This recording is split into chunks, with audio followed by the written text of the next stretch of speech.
why don't you go into setting a goal if you're setting a holistic goal? Let's find out. Building spirituality, family, health, and business. This is the Giant Builders with Lois Wyant.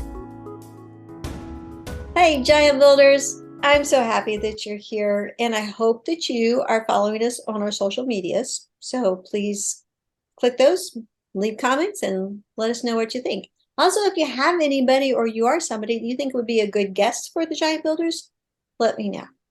So today's guest is Karen Cleveland. Hi, Karen. How are you? I'm good. Thank you. How are Good. you? I'm great. It's sunny outside and it's warm and things Nice. are good. Yeah, the So sun helps. can you tell our listeners a little bit about yourself and what you do? Oh, sure. I'd love to. So I am, well, I include a lot of things in what I do. I'm a little bit of a minister, a New Thought minister. I'm a little bit animal connection specialist, and I take people on safaris to help initiate kind of a transformation, because you can go on safari and watch animals, or you can really use it as a transformation tool, which I've recently began to start to focus on. But I also work one-on-one with people, or usually groups, teaching how to align our goals with our dreams, because I believe it's a holistic approach about making sure we're following our heart's desire and not what someone else wants for us, because that, leads to just dissatisfaction and wanting to change something again. Okay, well, I am a goal setter, but what do you That's- mean by a holistic approach? Okay, yeah, good question. I believe that we need to include spirit, mind, body. We need the body has a bunch of components, listening to our emotions and our body, and actually using it as the force for movement, right, for doing it. And our mind, of course, takes us down all kinds of wrong roads sometimes. So when we really get to what I'm calling spirit, but I actually meant soul, um, it uh, it really helps us get back to what we need for our soul's development, like kind of why we're here. It's not exactly purpose, but it's a little bit what we're here to do for ourselves before we start figuring out what we're doing for other people. So aligning the three, the soul, the mind, and the body. Okay, Yeah. that sounds, I think I understand, but can you give me some tips on how this works? Sure. So I start with a process. I really, what don't you like about life? What's going on that's not working? And it might be checking in with your emotions, like, when don't you feel good? When are you unhappy? What triggers you that you don't feel good? But it might also be a physical sign. So it might be, you feel sick when you go into a certain building, like a work building, or um you get headaches at a certain time. So it's looking at both physical and emotional feelings in response to our life to help identify what's not working for us, and then also recognizing what feels good. So when do we feel our best? When are we most energized? What's making us smile or laugh? That kind of things. So looking at our emotions, and then from that coming up with, like, well, what's a vision for our life? What would feel good? How can I move forward in a way that would actually feel better? There's always times we don't feel good. I'm not saying it's a perfect path, and there's always things that happen, of course.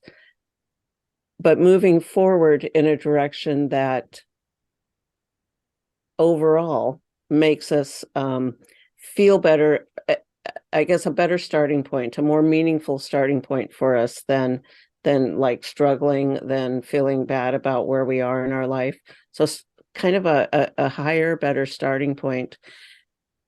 And then figuring out why we're not there yet. It's like, what is it that's keeping us from there? Is it some mindset issue that we believe some story someone told us one day that we can't have it or that we're not good enough to do it? So kind of mindset issues is how I refer them. So using the mind and figuring out what it is that why we're not there. Because if we didn't have any mindset issues, we'd be where we want to be, right? So figuring that out, and then coming up, there's different methods to change that story for ourselves. So I had a big story personally that I believed a single woman in Seattle could not buy a home by herself. And I don't know where I got that belief from, but it was a very, very strong belief. Once I divorced I was in a divorce situation, and we had, what do you call it? Foreclosure, and filed bankruptcy. And I just thought, I'm never going to be able to buy a house by myself. And once I realized I had that belief, I looked around. It's like, well, there are other women in Seattle that have bought their own homes. So it's possible. It's not impossible. So why don't I think I can do it? So then looking at those deeper beliefs on why I thought I couldn't do it, I thought I couldn't ever make enough money or have a down payment or have good enough credit, all these things. So working on that, on those beliefs, because sometimes it might look like a fact, like I had bad credit. Looks like a fact. However, once I started working on that, I realized it was an assumption. So I assumed you had to have good credit. And the fact is, my credit didn't change between the time I started doing the process and started actually looking for houses. It's just that I had an assumption on what was going to be possible. So, looked like it was absolutely true, but it didn't have to be the truth for my story. So then, so we start working on that, and then making a plan and I call them spiritual practices, but they can be anything from, mindset work, which might be affirmations or gratitude or forgiveness or even meditation, visualizations, all these different practices that help us move us into a different space where we believe in the possibilities for our life. And then checking in again. So as we're making progress, whatever our goal is, we've checked in during that process. We've checked in with what's my true desire, with what, back at the very beginning when we're visioning what's possible. It's also checking in with, is this something that's truly my desire? Is this something that society tells me I should do? Is this something that my parents want for me? Wherever it's coming in from. So then once we start the process, continually checking in with all our emotions, our body, how am I feeling about this? And do we realign? Are we on track? How's it going? So it's not always, quick and easy. There's work to be done, but in the end, I believe it's leads to a far more satisfying and meaningful life than struggling. I mean, I believed life was just happening to me. And finally, at one point, I was like, you know what? I've got to try something because this doesn't work for me anymore. Yeah. Okay. Is there a difference between a goal and a true desire? There is. So I would say goals are the pathway to our true desires, actually. But it doesn't have to be. So a goal can be anything. I can have a goal to get, a job, which might not be my true desire, but it might help support my true desire, or it might be just the first step of getting to where I want to go. So I do believe they're different. I do sometimes use them interchangeably, which they're not really, but they can be similar. Yeah. Yeah. So what all needs to be like put together to make a plan succeed? Oh, great question. Yeah, to make it succeed, uh, number one is commitment. I mean, dedication, and belief in yourself. But so once you commit to yourself, that it's possible, that you have hope and you believe it's possible. And whatever the plan is that we come up with. So when I mentioned like these spiritual practices, and they're not always spiritual, some of them are literally writing your goals down every day, which might not seem very spiritual, but it's a method of getting to the end. And it is, because I believe anything that lets our heart's desire express itself, or lets a little bit of light of possibility and hope in, that I call it a spiritual practice.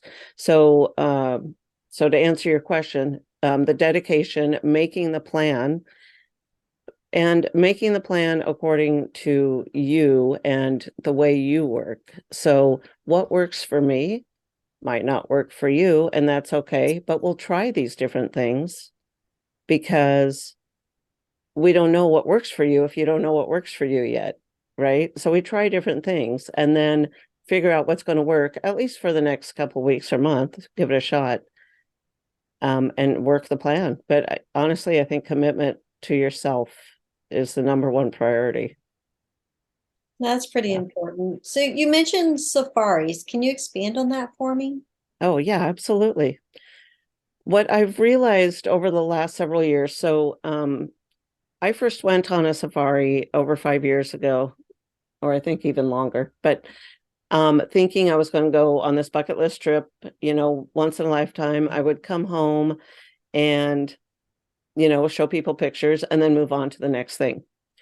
What I didn't realize is that from just the point of landing in the plane and getting off the plane, experiencing a very different culture, and then getting out to the plains with the animals, there was a lot going on in my head, just a lot of questioning about our place on earth and who gets to do what. So then I started so I went on the safari. It was magical. Day after day, it just got better. And I talked to the tour guide at the end, or the driver guide, and I'm like, more people need to do this. I need to help other people do this. So we talked about it and figured out, what might happen. So I took a group. Shortly after that, I got a group together to go. And honestly, it was on hold for a few years because of COVID. Mm. I have a big group going this year, but what I do is I've realized, and I've been back several times. So I ended up meeting a man, and it's a long story. And so I actually go to Kenya quite a bit, and I go to some of my favorite safari places. But when you're out in with the wild animals, and they're in their divine natural state, they can stay or go. They don't have to be around you. They're not, captive. They can stay and interact with you, or they can leave. And they look at you and they connect with you. And, I do some, now I help the people with me do some like energetic exercises and connection exercises. But when you're connecting with this wild animal, like for example, if you drive around a corner and there's an elephant or a giraffe or a zebra, and they are just looking you in the eye, and you're connected with them for a minute, 5 minutes,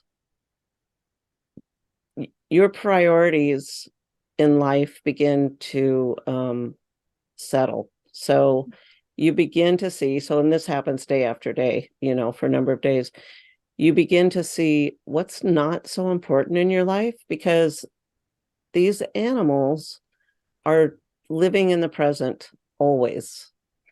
If they weren't, giraffes and zebras and all the antelope would have all these stress related diseases because there's predators out there, and they don't. So they're always living in the present. And they help us when we intentionally connect with them and their wisdom and their oneness of everything. And I think that's what I come down to is the connectedness of everything. It really helps you see what's important. And I think it's a really good starting point, or it doesn't have to be a starting point. It can be a midpoint to any kind of transformation, anything that you want to change in your life. But I definitely think it's a catalyst for change. It changed my life, tremendously. I have a completely different life than I had before I went on safari. So, and part of it is taking other people to experience this as well. So, but the connection out there, and being able to know what questions to ask yourself and to contemplate on, and to take the time to actually do that instead of coming back home, going back to work. And even if it's a job you like, if you just forget everything that happened, I don't know anyone that's come home from a safari and hasn't thought it was, a fantastic experience, even if they're not, no matter who they're with and who they're doing it with. There's an opportunity there, though. And I think it's a missed opportunity for a lot of people to actually look at what's more for me, you know. Mm. Yeah. That's wonderful. Yeah. How do you keep up with your skill? Like, what type of educational processes do you continue with? My mom was just asking me the other day how I knew something, and I'm like, well, I take classes, Mom. It's like, well, she has a little bit of dementia. She's like, but you don't still go to school. It's like, well, no, I don't still go to school, but I do learn. I guess I'm a forever student. Mm. I read, I listen to a lot of Me podcasts. too. Yeah, yeah, you too. Yeah. It's amazing, the information that's available to us. So it's a matter of picking what we want to know about our interest areas and pursuing that. But I also spend a lot of time in I call it meditation and prayer, but it's kind of a contemplation. It's kind of an exchange with, what I call my divine team, my leadership team, about, is there anything special, any area I should move toward today? Is there anything new to do? But there's some groups I follow and webinars and such that are very insightful. And I think for me, they help open my mind a little bit more about what's possible out there and what new things are available. So yeah, podcasts have become actually one of my new friends. I did listen to audiobooks for a long time. And now I guess I like the shorter messages, just Mm, as important though, and informative. Yeah. great. So tell me, what would be like a first meeting? Do you do groups or one-on-one? How do you work that? I was doing one-on-ones. I'm kind of shifting out of that a little bit because I really like the group dynamic of learning from the other people. So if people want to, know what it's like to work with me, it's I usually do a lot of free webinars. I haven't had any for the last couple of months because I'm reorganizing things a little bit. But I think it's important for people to get to know who I am. You know, I know I want to know who the person is before I work with them, right? So, and I just assume the same is true with other people. I want to make sure it's a right fit. I don't necessarily do interviews. I will do a phone call, a Zoom if people want to do that, but it's generally classes or a group. I just lost the word, but a group coaching, more classes though. I would say it's more of a class. I'm kind of a teacher at heart. So I really like the group setting and letting people get to know each other and learn from each other as well as from me. Yeah. Well, any closing thoughts or something you wish everybody knew? You know, I think I wish everyone knew that there is hope, that it can be okay, that things can change, and it's not always easy, but there's absolutely an opportunity for some kind of change if something's not going well. And I think it's, finding the right person that can help you with that. because I mean, I struggled for quite a while, payday loan to payday loan, and financially, and just where I was personally with myself. And so knowing that change is possible just makes me want to tell everyone, it's like it's possible. We just got to figure out what works for you. So That's great. yeah. All right. Well, I'll have all of your contact information below. I don't want to assume, but your free classes probably are listed in one of your websites or such. Yep. Okay. RevKarenCleveland.com Okay. is where you can go and find, there's a section that says, I don't know if it says gift or free resources. So that's where you can find the free items, and then also how to work with me in safaris and that kind of thing. So Great. yeah. All Yeah. right. Well, thank you so much. I really appreciate your sharing, and I'm going to look at Yes. your safaris. Yeah, Okay. absolutely. All right. Well, thank you for having me. It's been a pleasure. All right. Thanks, Giants Builders. See you next time. Thank you for listening. This has been The Giant Builders with Lois Wyant.